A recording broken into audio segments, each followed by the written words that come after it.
ในคลิปนี้เราจะมาเรียนเกี่ยวกับ汉字笔顺规则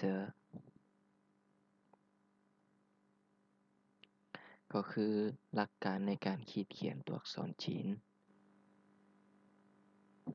เราจะมาเรียนหลักการทั่วไปเนาะ一般规则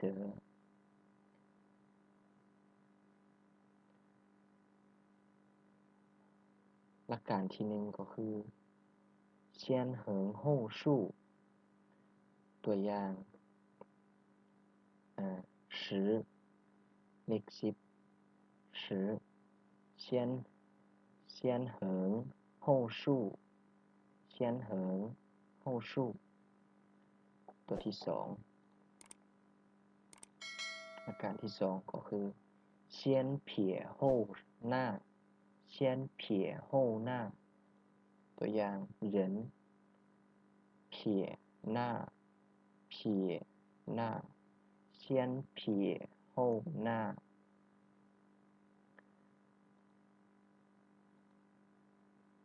แบบที่สาม从上到下从上到下ตัวอย่าง三เลขสาม从上เขียนแต่ถึงลงมาหารุมเหิง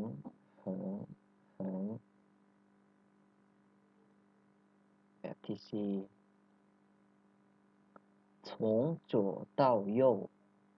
从左到右ตัวอย่างหนิง从左จากซ้ายเขียนแต่จากซ้ายมาหามือขวาเนาะ撇横折钩横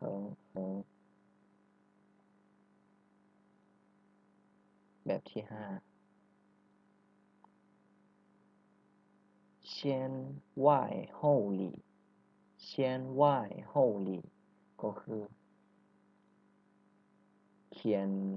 ทั้งนอกแล้วค่อยเขียนทั้งในนะตีขอบทั้งนอกแล้วค่อยเขียนทั้งใน先外后里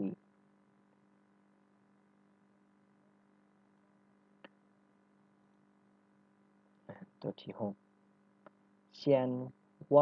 后里在风口เบิ่งตัวอย่างเลยเนาะจะเข้าใจง่ายเช่นกูตีขอบข้างนอกแล้วเขียนข้างในแล้วก็เขียนปิดท้ายขีดปิดท้าย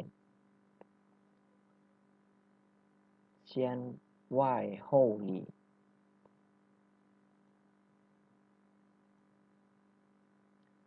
先中间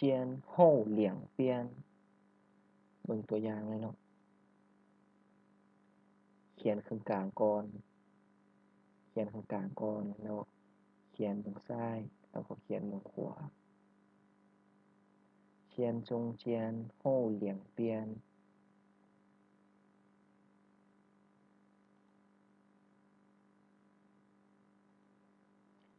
补充规则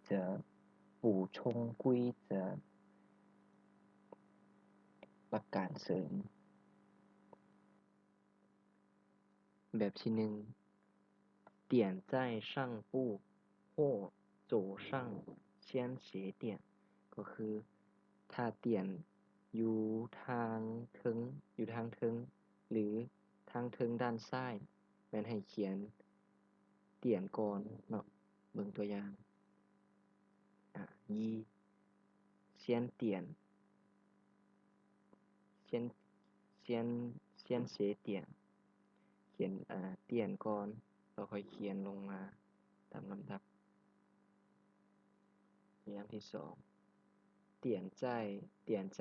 左上ก็คืออยู่เทิงด้านซ้ายเนาะก็ให้เขียนเตียนก่อนแล้วค่อยเขียนตามลำดับตัวต่อไปตัวที่สองเนาะ点在右上或在这里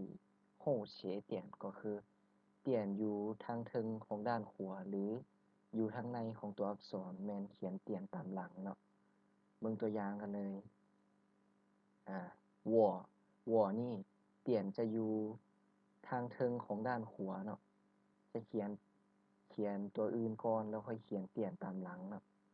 โฮเฉเตียนเขียนเตียนตามหลังตัวนี้จะเป็น在这里ก็คืออยู่ด้านในของตัวอักษร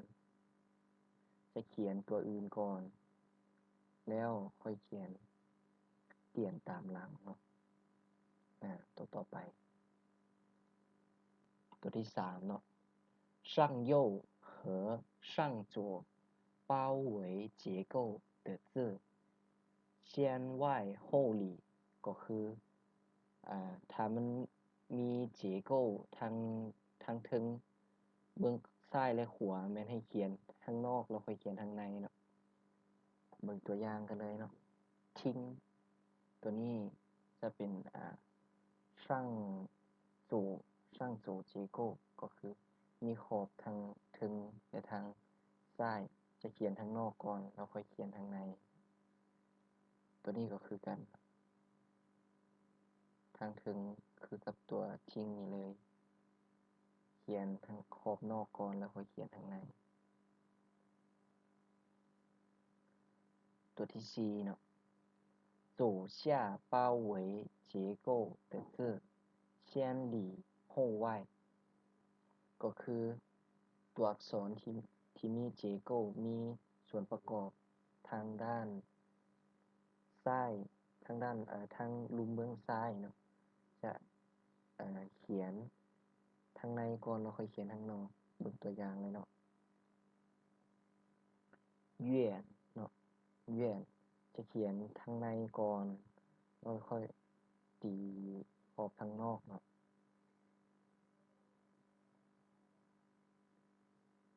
先里后外เนาะตัวนี้ก็คือกัน先里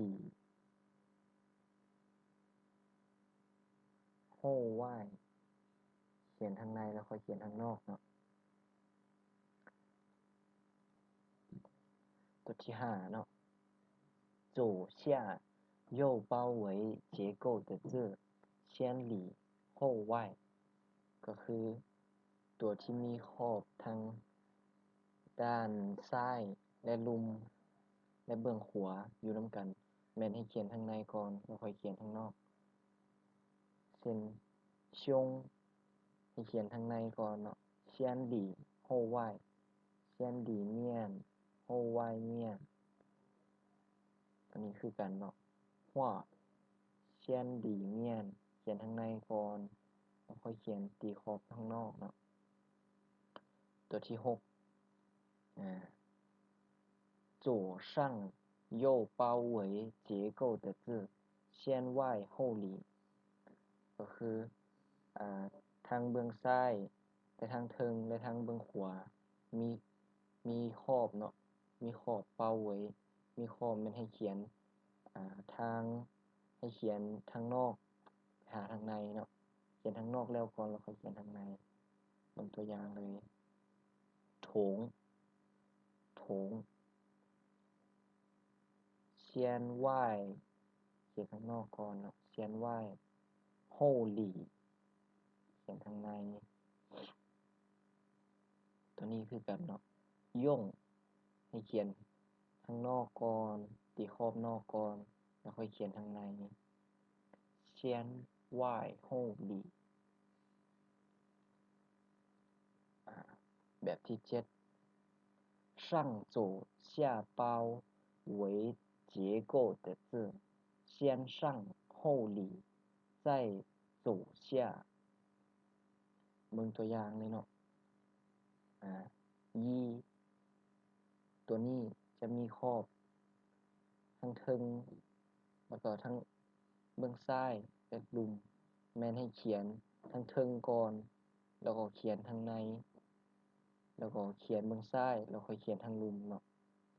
เซียนช่าง先上后里再左后下เนาะ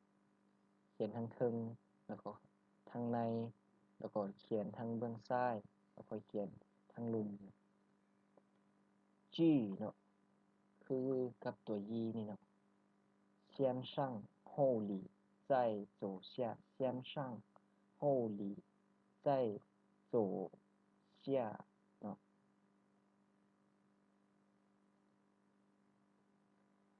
ในคลิปหน้าเราจะมาเรียน